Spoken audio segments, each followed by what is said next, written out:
Welcome to the Runner Dudes podcast. Everyone is welcome. Runners are welcome. Walkers are welcome. The running curious are welcome. We're going to widen the door to running and soften the impact for anyone willing to lace up and show up. Today can be the day you take the first steps towards physical, mental, and spiritual well-being and become the person you are intended to be. We hope to inform, inspire, listen, learn, and help you start your own running journey, all while being moderately funny and low-key entertaining.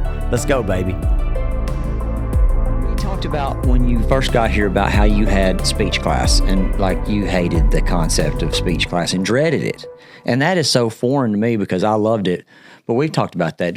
I feel like we've talked about it, but you hated speech class. I didn't have anything as far as speech class, and I didn't mind speaking in front, but this was very uncomfortable to me because we were kind of sitting here talking. Mm-hmm. You get to talk about yourself. I really didn't care anything about that. But, I know I hate it too. And I found out he did too, of course. But especially like as far as my personal history that I never talked to anybody about or never told anyone about, military history and personal things, I never spoke. Part of my family probably just learned about it on this podcast. Let's go. So that was a little bit, you're pretty vulnerable to that. So, I mean, that was really different. Yes. But I didn't mind. I've spoke plenty of times. Yeah. But this was, for some reason, this was really different. And it is. You're sitting here, you can't get away from that. Mm-hmm. Yeah. You got Jimmy telling you to eat the microphone. Yeah, yeah. And that is crazy. That's how I learned about, I mean, you know, just like most dudes, I knew that he ran. I knew what kind of shoes he ran in, and that's what we shared about our racing experiences. Had no idea about how incredible his story was. But, so this is episode 2 of season 2. Yeah. And so we've got our first guest of the season, Elizabeth Temple. Give it up for Elizabeth Temple. Hi. And so it's going to be, if you can't tell, Elizabeth's a little bit on the nervous side. We have rated, so far, I think Caitlin was the one I was worried was going to have a stroke. My wife pulled through pretty good. Yeah. She was super nervous. Now, she does not like Mandy to did great. And she pulled through. She killed it. Yeah. You're going to kill it as well. So we want to start out by giving you an opportunity to tell us about yourself. Well, I'm Elizabeth. Yes. I have 4 kids. I live in Crossville. Let's go. And Crossville. I recently picked up on running within the last couple of years. We would move to Knoxville, and while we were there, this kind of feeds into the run group. It's not even really kind of a run group, but I get down there and I don't know anybody, and so I'm just out there running, and then I see a few people that have on these light vests, and I'm like, I bet I could catch them and see if they'll start running with me. And it was like 3 ladies, and so I did. I got in contact with them, and anyway, started running with them, and then that grew from the Knoxville Track Club. I met a few other people, and then I found out I was coming back to Crossville, and I was like, oh, this is going to be real bad because there's not anybody going to be running with me. This is true. We'll talk about that. Nobody's going to hold me accountable. Rural town, nobody. The streets aren't, there's not a lot of streets to run. This is true. Yeah. And so I started hunting down a few women that I knew were running, like Ashley, Marlowe, Chelsea. Yes. And I was like, hey, I'm going to be moving back. Do you guys want to, run? Because these streets are dangerous, basically. Yeah. And then I started, and the next thing it's like, maybe other people want to do this with us. And you always have that thing where it might come off as bragging, but then when you start having sometimes 16, 17, 18 people show up, you're like, wow, this is like, it's just pretty cool. You have all these like-minded people gravitating together. Yes. Are you from Crossville originally? No. Where are you from originally? I always say Maryville. That's where I graduated from school. But I moved here, in 2015. Okay. Was there for a few years, then moved to Knoxville, and then just recently back this summer. Okay. Were you an athlete in high school, grade school? Was there any sport that you played? Or I did. I ran track. I ran the 300 hurdles in high school, and I did tennis. Hurdles is a thing. Thank you. Yeah. I'm like, I went to a track meet, and they set up the boys were doing I think it was the 100, 110 or whatever it is. They do the fast hurdles. Yeah. That's insanity. Yeah. It's so funny because on speed work days, we still go to the track, and they'll have them there. And every time I'm like, I know I still got it. But I won't because your voice is in my head, and I'm like, risk of injury. If I do it now, I'll never recover. It makes no sense to me how high those are, and you're getting jumping over those in a dead sprint. And yeah. I don't know that I could jump over the men's hurdle just I've one. seen them when I run by on the track, like at Cookville or something. You're like, Dude, it comes up to my waist, bro. Or Yeah. no, I mean like my chest, dude. The men's is like up to my chest. It's like crazy. you said, at a full sprint. Yes. Right, dead sprint. Impressive. Were you any good? No. No. I remember they tried to get me to run steeplechase, and I was like, I guess, what's that? I don't even remember how many laps it was, but they were like, you're going to jump into water. And I was Right. like, no. I don't even want to do these hurdles. I don't even, like, there has to be, I know there is a history to what even that is, why we're doing this, but it is, and you always, to me, when people wipe out in track events, it's bad. Yeah. And steeplechase is some of the worst. They'll just run straight into the apparatus. And then they'll eat it, of course, on the track, shoulder first usually. Yes, dude. Base. Yeah, like at a track event, you should not be breaking upper body bones, but I feel like steeplechase, you're That's what guaranteed. the water's for, so they can rinse their blood and flesh off to keep going. Right, no doubt. And you said, what else? You said 300 meters and what? Hurdles and what? I did tennis. Tennis. Okay. That was once upon a time that I took tennis kind of seriously, but that has since gone by. What age, you said, how old were you when you started to think about running? What year was this? So I get about 4 years ago. Okay. I was like, okay, I started working out a little bit. I've always worked out, but then fell off the wagon and then Sure. worked out and then fell off, the Sure. same cycle. And, but I had never done more than 3 miles ever at a time. And in 23, I did my first, I started training for my first Spartan race. And that was kind of what got it going for me. Jenny from the Hangout, or she owned the Hangout. Jenny Ricks. Yep. Yeah. She's like, hey, I'm going to have this program. You should get involved. And it was really good for me at the time because back in the day, I like to drink a little more than the average person. and you share whatever you want to share. That's my story. Is I'm a recovering alcoholic, and so continue. I don't want to mean to step on your toes there, but running is a huge part of my sobriety. But go ahead. Well, it was like I could, if I didn't have my kids on a Friday night, my friends and I could go out to the bar and we could have fun or whatever. Now it doesn't look like that because it's like, oh no, we got a long run at 3 a.m. I gotta be up. I can't do it. So there was a shift with running. Right. It's been good for me. Right. But I did that Spartan race, and then that kind of spiraled, and I was like, okay, I could do without the mud in my hair. Sure. And you can go faster on the road. Yes. But then 2 years ago, we were just having some problems at home, and mentally, I was not in a good place. And I remember we had received some news, and I was like, I don't want to go through this again. My kids would be better off just without me. You just get in a really dark place. And I was sitting in my gazebo out back, and everybody was asleep in my house. And I was like, oh my God, I feel like garbage. I'm gonna go run. And I parked at Lantana Church. And if you run from light to light and back, it's just over five miles. Yes. And when I got done, I was like, wow, I don't care about the news that I just received. It didn't feel as heavy as it once did. Let's go. And I was more like, you just had that dopamine hit where you're like, my body just ran 5 straight miles. Yes. And so I learned, that's the first time that I learned, if I'm going to have a bad day, I should probably go exert some of this energy. Yes.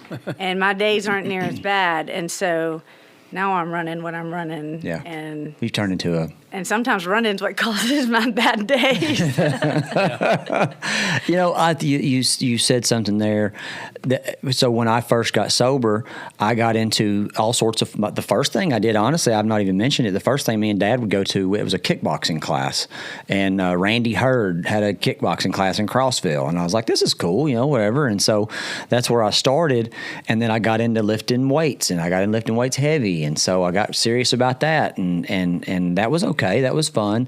But it wasn't until I started running and running longer distances, I was like, this hits different, and you felt the same thing. Very same thing. Well, I have had all kinds of different little hobbies with things, but running has always been way different.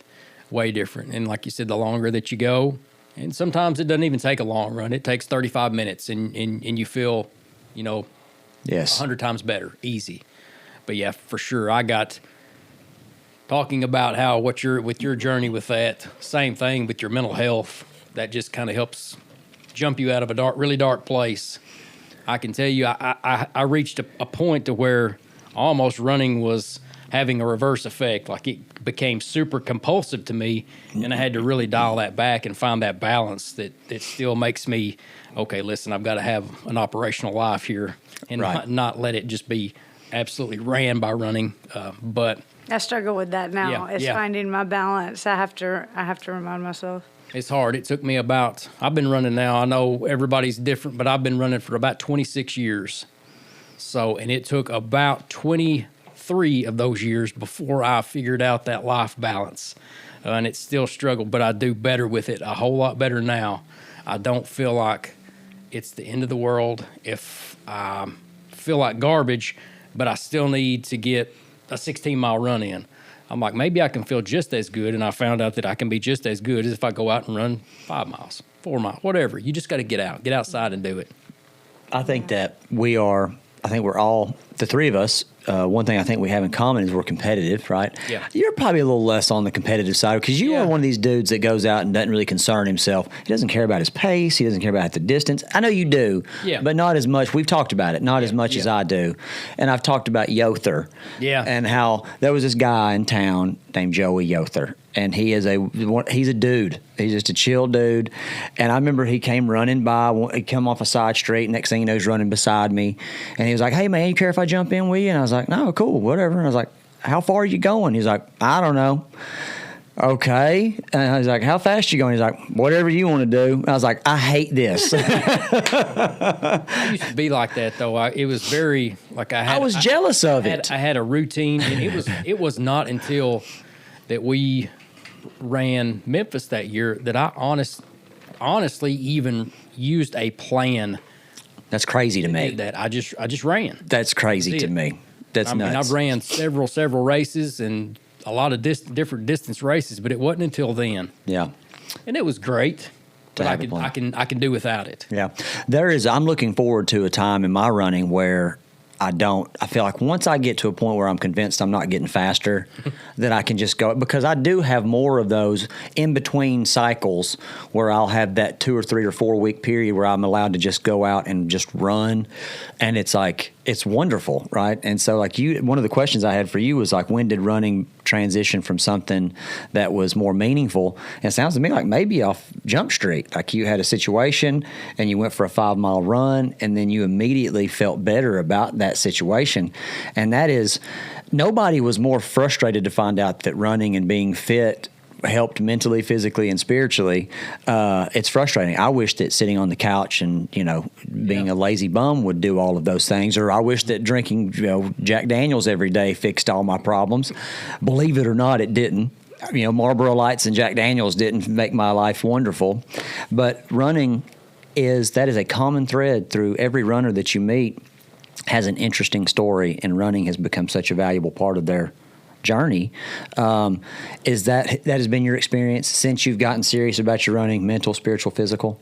Talk a little bit about that. And this year, and if this is too much, you can take this out too. I had recently gone through a divorce, and so I knew, actually a year this month is when it all started, and I was like, I don't want to be one of those people that just runs around the town or just gets bored. I knew I wanted to focus on healthy things, and so my kids, my work, and my running. And so I basically married my running, which is why I didn't miss a lot of runs. I didn't anything. It's like if you're going to eat and breathe with your spouse that day, Elizabeth is going to be running, because that took place, which is how I've been able to keep up with my miles, how I have been. Yeah. I plan on being like this forever. It's exhausting.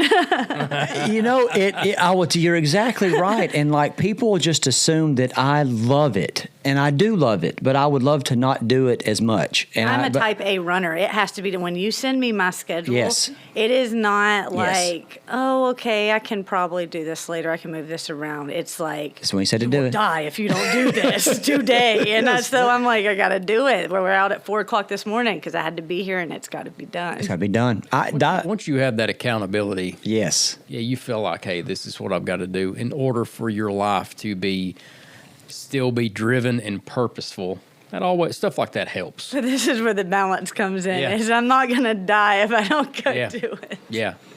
You know, I will tell you that is a thing for me. That's exactly when Travis sends me a plan. I'm like, this is not even. We can't debate this. I have ran. The day got away from me, and it's 9 p.m. I'm normally in bed by 8:30, but if I have to go get my run at 9:30 p.m., then we're gonna go get that run. Mm-hmm. I can't miss this day because this is when it was supposed to be done, and so I totally get that, and I like that accountability, just like what you said. And so that leads us into our next question. So when you were running in the beginning and it was just kind of you doing your own thing, how has that changed from now you are being coached by me? And what's the pros, cons of those experiences, running on your own versus being coached, and what you get out of each of those experiences? Oh my! I guess it depends. There's people that you can just go out there and run. My friend Ashley is like that. She ran just as many miles as I did this year. She doesn't post about it. She's real low key. What a psycho! She knows that she's awesome. And I've got a shirt on that's like, I ran 2,100 miles this year. It's like, let's go. Let's go. So let's go. But I would not have before I reached out to you about coaching me. I had one pace, and it was 5 near-death experience. Go hard and stay hard. Yes, just stay hard, bro. And that is it. You are exhausted every run. You don't understand how people progress. And then I reached out to you. Oh, man, at first I was like, I don't even like this guy because he wants me. You were like 11-minute pace. I was like, oh, my gosh. Does he even know what I'm capable of? And even then it was 9 minutes. Oh, he taught me so much. I look back at the runner I was then, and I was like, I bet he thought I was so aggravating. So it is hilarious that you say that. Travis is currently somewhere texting me to slow the F down. Yeah. And so I am really good at telling you to do that, and I'm really bad at doing it. And you just described, again, the same thing we've talked about, going hard all the time. Dusty. You feel like you've got to go 100% effort all the time. You got to beat yesterday's run. Exactly. Mm-hmm. Or you're a competitor. I have sworn off of Strava, not because I feel like it was toxic to me. I was getting a lot of crazy messages and stuff on there, so I was just like, oh, all right, I'm done with this, whatever. But anyway, Strava is very competitive. Can be. It can be. You can see what other folks are doing, and then it's very easy to fall in this pattern of, I'm going to outdo this person. Compare them, yeah. You know, I'm not going to tell them that. But Michael just ran 7 miles. I feel like I saw you at 7:15. Well, guess what? I'm going to go and do 7:12. It's the same. We're going to do that, and then I'm going to post that and be like, hey, what happened to you? Yeah. What happened to you? What happened to you, bro? What happened, bro? Yeah, dropped you like a 8 a.m. chemistry lab. And it's all. This is my favorite. This is always my favorite when somebody runs and they, like you said, their heart rate's about 192 beats a minute. Let's go. Easy 5. Easy 5. Yeah. Easy 5 at 185, bro. Like, listen, I will say for me, the science behind it doesn't make sense. I can do 11-minute pace and still hit a 195 heart rate, and sometimes I can be going in like a 7-minute pace, and it's like 150, and I'm like, my watch is broken, or I am broken. I have sent strongly worded emails to Apple and Strava about these heart rate numbers. Like, get your act together, Apple watches. So, but it is. I've gotten much better at not being so competitive. But everything you just said that's hilarious. You wouldn't believe how frustrated runners are when I give them that first speech about we're going to run slow, and they're so annoyed by that. They're like, I don't want to. They're like, nope. I'm like, this is the Mr. Miyagi phase. It is. He didn't want to wax the car. He didn't want to paint the fence, but we got to paint the fence first. Go slow, said no runner ever. Go slow, said no runner ever. Yes, and I turn into a psycho. Do you do this? I think that people driving by can tell what pace I'm running, and they're going to judge me for my slow pace. Do you I'm do not this? usually. I can be going so slow, and I'm in fighter jet mode over here because they're in their car and I'm running, so it doesn't even matter. I just think that everybody, I don't know if you can tell this, but everything's about me. And so anybody driving by must be thinking about me. They're not mad at whatever, you know what I mean? So I get that, not wanting to run slow, and I still struggle with it. And so I appreciate it now, though. I will tell you, after Yeah. some of those workouts, I'm like, conversation pace today, this is great. you do begin to look forward to it, and I do as well. And once I tell people all the time, like I've been telling you, enjoy this because we're headed towards suck. And going back to earlier about how you're a type A runner, it is also no secret that the runners that get the most out of being coached are the ones that more closely stick to their plans. I had a runner that I've just taken on, and she asked me, was it okay to run extra miles? And I said, you can do whatever. You're a grown woman. You do whatever you want to do. I said, but the plan is only going to be as effective as how closely you follow it. And so you, Grant, Jake, and I've got, Caitlin has had success. April Upchurch has had success because they follow the plan. Injury. Have you ever dealt with injury, burnout, all the things that happen to runners? I know we've had some issues where we needed to take some time off. How did you get there? How'd you deal with it? My hip, it was actually April 2nd because I was training for the Covenant. Yeah. And at one point, I struggled to even walk, but I didn't tell you about it for a month. I didn't tell you about it for a whole month. And my friends were like, "Have you told me?" I'm like, "No, not yet, but I'm going to be okay." I eventually told you. You took away all workouts, and we just did some recovery runs. And so far, so good. But that was it during all of it. I didn't feel it was that bad. What is it about us that, that's what I do. When something hurts, I just ignore it. Well, this was like it's probably right. not going to be that bad because I'm a doctor, obviously. I'm going to diagnose myself. You're what is that? I'm learning about you. I'm a doctor. No. Oh, you're not a doctor. Oh, my gosh, no. I was like, why have you been slow rolling that you're a doctor on this thing, bro? I was I'm like, a self-diagnosing doctor. Yeah. yes, Yeah. okay, I got you. All runners have a secondary. Thank you. We all are. as a That's doctor, right. right? We all do. I've had so many conversations this week with people that had these. What's ridiculous about running injuries is that they're so unambiguous. Is that Yeah. right? Unambiguous. It's like you go, and here's the problem. You go to an actual doctor.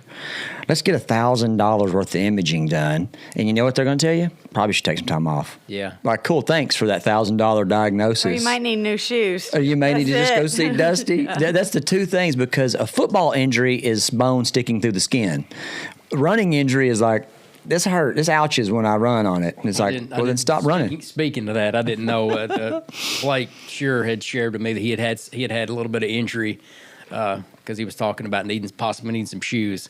And he told me what was going on with his back. I was like, sure, man, nothing in a stability shoe will not help aid in recovery. That's it. Because I'm certified to tell you that. Yes. It is true, though. If anything, especially like any of the girls, if somebody's hips hurt, and they're like, do you need new shoes? You need new shoes. I use good, too. It's crazy, and it really does. Probably the worst injury I ran myself into was because I ran a pair of shoes into like 700-800 mile range, like an idiot. Didn't know better. You know better, you do better. And so anytime something starts Your automatic default setting. Yeah. Right there. Yes. New shoes, new gear. New shoes, new gear. We've not talked about gear. Yeah.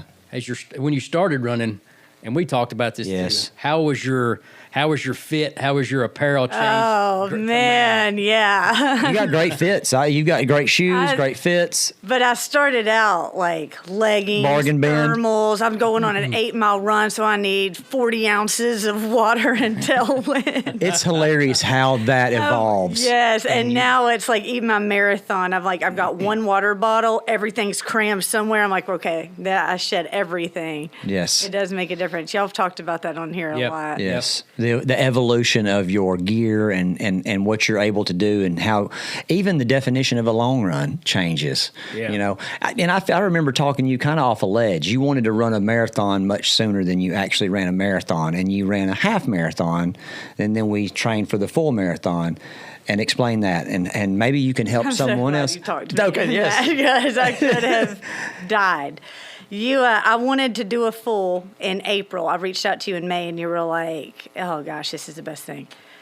do you want to finish strong or do you want to survive the race? And I thought about all the pukes that I've done previously on runs, and I was like, I want to finish strong. And little did I know that gave me such a bigger window to build all my base miles up. Let's go. And so I did. I came so close to hitting my main goals during my first marathon because of that. Killed your first marathon. It was crazy how well you did, and all your splits and everything looked great.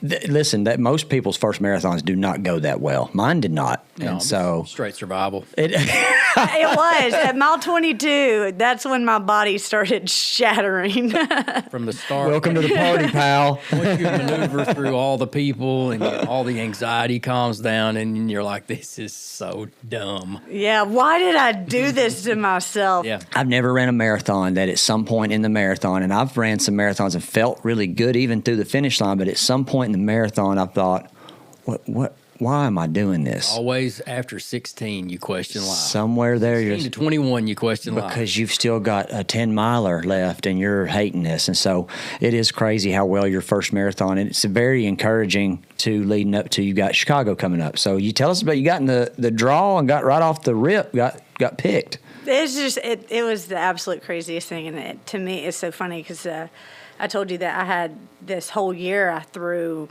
myself into running for everything from a divorce or move, everything. And so I did my race in October, and then I've just been floating through. And most runs are like, this kind of sucks. I've been, doing the same run, but what am I doing it for? And so I was like, well, I'll pick a race, figure out what it is, and then I'll try to BQ. And that was just enough to hope for me to hold on to something. And so everybody in our friend group applied for the lottery in Chicago. And they were telling me all these things they put down. And they were like, I have this heart condition I use. And they were like, I use the run club. Did you use this? And I'm like, I made the run club and I forgot to use it. I didn't use any of this stuff. I just put, I'll finish it in 5 minutes faster.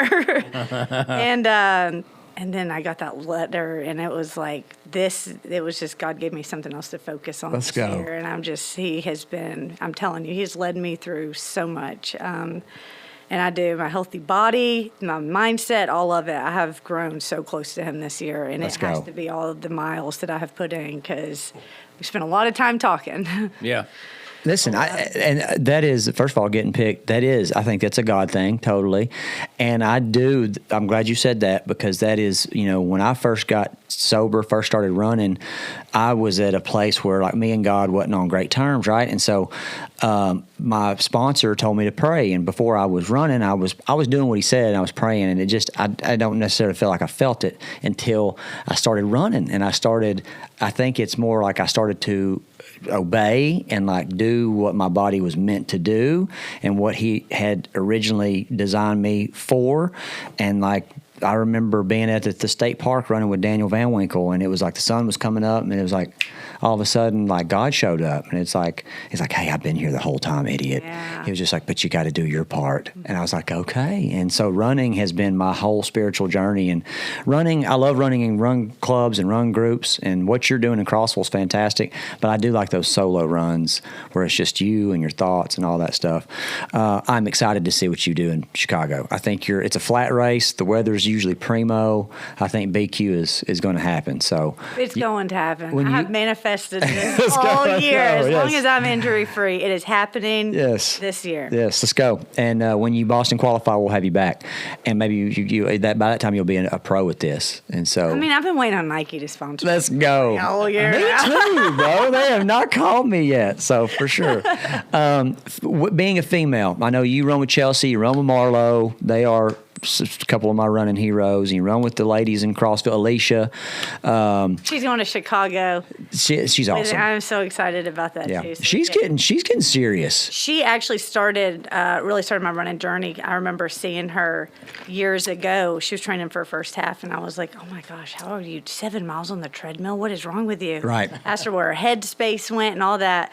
And so now it's like she inspired me to get started, and then she was inspired after my marathon. So we're like, and then she happened to get in and we're doing it together. I'm so excited. She's awesome. That's how runners are, man. Like Dusty inspires me, and sometimes they'll be, and I feel like I've inspired him, or vice versa, and it's just a cool group of people. As I've said on the podcast before, I don't think I know any unsuccessful runners. And that may not be financial success or public success. It's like in some way they've got their life together in some way, and they are encouraging, and they are just, in my experience, have been great people. Do you feel, we ask this question, like, what can we do? What can certainly men in the running world? Do you feel safe as a female runner? Are there times,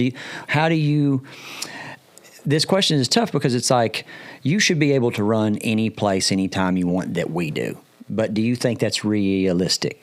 Okay. No, but we try, especially like the girls when we're together, usually like some of them run with guns. Everybody's got something that they run with. Sure. But you just keep your head on a swivel. That's it. Especially when it's dark. I mean, you hear one squirrel in the woods, and it's like 100-meter dash real quick. And then we bring it back. Right. And then we go again because you just don't know. You try to stay in.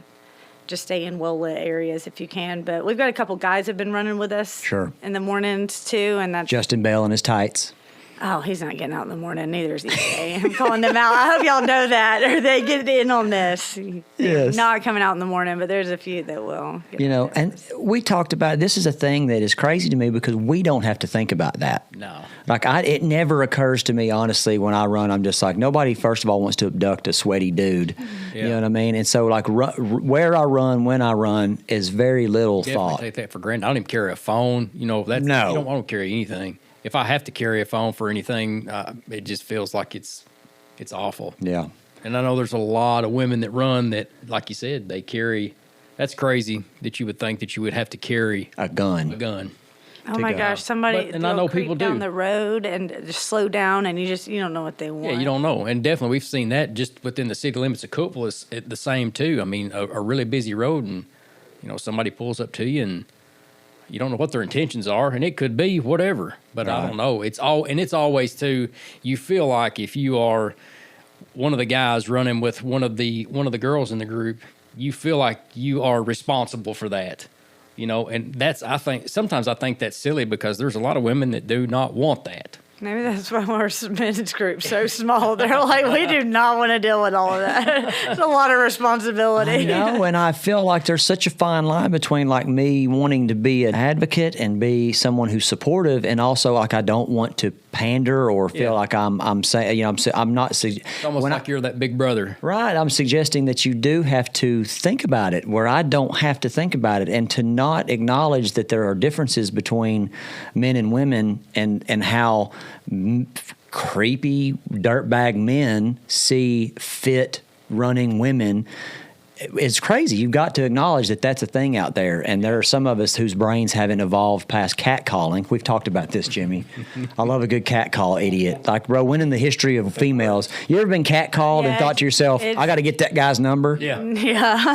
Every time. Yeah. Every time. There's my guy, my knight in shining armor. Catcalling works. What would you, it has had to have worked at some time. Or it would not be done. And it would not have passed down from generation to generation. And not on a runner either. And somebody who's doing less with their life.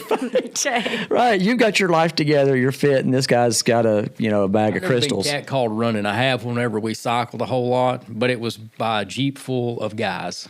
Let's go. Like a Friday evening. Let's go. But I have had a water bottle thrown at me. Yeah, I've had stuff thrown. Full bottle of water, yeah. Which I was appreciative. Maybe that's what they were doing. To hit you or to hydrate you? They were trying to hit me. It didn't.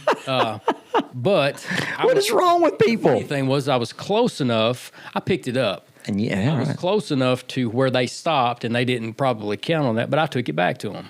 Let's go. That's so nice. I didn't say anything. But like, hey, here you go. I had that happen Looked at me really crazy. 12th Street. I was running up 12th Street, and somebody blew by me and yelled a word. Yeah. And then they caught the red light, bro. And I run up, and I was like, "Hey, man, was y'all yelling at me?" And all of a sudden, they didn't want to talk to me anymore. I won't reveal the guy's name. He was a big runner. He's not anymore due to injury. Had a hip replacement, and he doesn't run near as much. He had some tech football players. Probably this has been 15, 16 years ago. that did that to him, and he ran them down past the railroad tracks and where they got stopped, and he yanked about 3 of them out of the car. Big guy too. I was gonna say, what detect football players? He's pretty rough. He put a beating on a few of them. I love He's that. a fighter. I He was a love big that fighter. story so Yeah. much. Good I for would him. probably chase a car down. He didn't take kindly. I He did not probably take would. kindly to the cat calling. I love it. Yeah, it's great, and I've had stuff yelled at me. Crossville, and I love Crossville, but I have had my negative experiences have been more negative in Crossville. I think the further up the ladder you go, as it gets more metropolitan or urban areas, you start to get into there's more runners. People are more accustomed seeing people, and where in Crossville, it's like, what's this lunatic doing, right? So what are some things that you would encourage any woman that is getting involved in running just to stay safe or just to even get out the door and get, because it is intimidating, is it not? It is very much intimidating. I would definitely run towards traffic. It is amazing. Oh, my how many gosh, people yes. do not realize. I've seen women pushing strollers. Oh, and I'm my like, gosh. oh, you cannot even see if the car's coming. Oh, my gosh. Never trust other drivers. Yes. Because I assume everybody's texting. Yes. So run towards traffic, plenty of shoulder, any well lit. They make a light vest. They make all kinds of gear. That run towards And a traffic is buddy, great. Like you said, solo runs. There's something about a solo run that always hits different. Yeah. But if you, especially this time of year, because the days are so short, Right. find a buddy, somebody that's going to be on the same pace as you. Yes. To get out there. That leads us into, tell us about Crossville Run Club. We call it Crossville Run Club. Oh, it's legit. Let's If you go. got shirts. If you got shirts, it's legit. Yeah, that's right. But it's not, we would like it to be a place where you meet at coffee or brewery, like Red Silo, but it was just, hey, you guys want to meet up and you can get on this little Facebook group. You can get in there and just be like, hey, I'm running this pace at this time. There's usually a handful of people. I don't know if any of us really consider it a club or a group, but there's been a lot of camaraderie that have come out of it. Yeah. And some of the best people in Cumberland County and around have shown up there. Fidel is one of my favorite runners.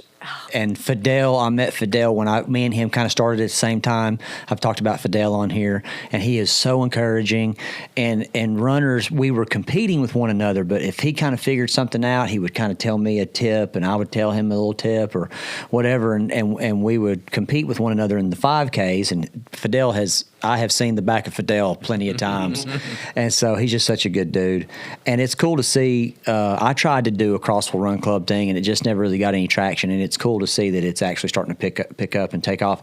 Is there a Facebook page? Crossville? Is it Running called Crossville? Running Crossville. Speaking of Fidel, though, he does naked running. There's no watch. He did just get Strava, though. I saw think it. it's Yes. hilarious. I think it's hilarious. But he does no music. When I first met him, he said, your feet base off your heart. Your heart is your pacer. Your breathing. Listen to your breathing. I'm not going to try to do his accent because I'll butcher it. But now he's on Strava, but he's just so awesome. He just started running more. But they did a 5K in Crab Orchard a couple months ago, and I came out the gate way too fast. This is my signature move. If it ain't broke, don't fix it. Yeah, I come out the gate fast. I puke before the finish line.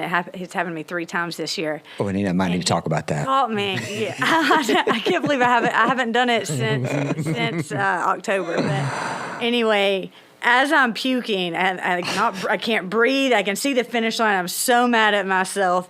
And he's like, come on, you're almost there. I was like, and then I get past the finish line. I run straight to the bathroom to finish puking. And there he is waiting for me. He's like, you know what you did wrong. I'm like, who? Leave me alone. Get away. He said, you came out too fast. He's such a good dude. I posted one time about having an injury, and he literally, he was working. He stopped by Shadden's, and he told me, have you tried a tennis ball? And he was like, roll on a tennis ball. And he was concerned, and he's such a good dude. And so I love to see Fidel on Strava. That cracks me up too. Yeah. Is there anything else that you want to add? How do you feel like you've done? 1 out of 10. Oh gosh, let's go 4. No. Let's go 4. You did good. You didn't pass out. You didn't puke. Yeah, that's true. I didn't puke. This is true. And so we're super excited to see how you do in Chicago. Who are you? Express Footwear and Running. Hey, we didn't even say thanks to Willow Window starting off. We usually do that. Yeah, big thanks to Jonathan Willow Window for letting us use his studio. I am Michael with Runner Dudes Coaching. Hey, there is for real. We got our. We're starting a new year. We've got spring marathons and half marathons, and even it's not even too early to start training for. If you're talking about a full, if you want to start training for a full in the fall, just give me a shout. You can find me on Instagram, Facebook, Runner Dude Cookville, and then of course the Runner Dudes podcast. We got Jimmy back here on the ones and twos. We got Sight and Sound Creative. This has been Elizabeth Temple. Thank you. Hey, you've got a business. Do you want to plug your business? What do you do? You're a doctor, and then you're also I'm a doctor. I make T-shirts too. The Craft Temple. The Craft Temple. Is there a Facebook, Instagram Facebook page? It also says that too. The Craft Temple. Only Facebook. I don't do any other. Facebook, the Craft media. Temple. So check her out. And if you're on Strava, follow her. She's incredible. She has success because why? You're a psycho. And I have a great coach. And she's got a great coach. I like to take most of the credit. We're on 13 months now. Yes. 13 Do months. not inflate his anymore. I like to. My runners are really good runners, but I like to take most of the lion's share of the credit. Even if his head though, I am proof that his methods work. There's a method to the madness. And I'll tell you, I didn't invent the methods, man. They've been here forever, and sometimes we just need somebody to coach us through it. And Travis does that for me. So I appreciate you being here today. I think that's it. Thanks for listening to the podcast, guys.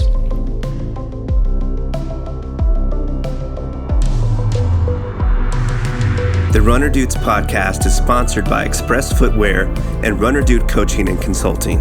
Produced by Jimmy Thorpe at sightandsoundcreative.com.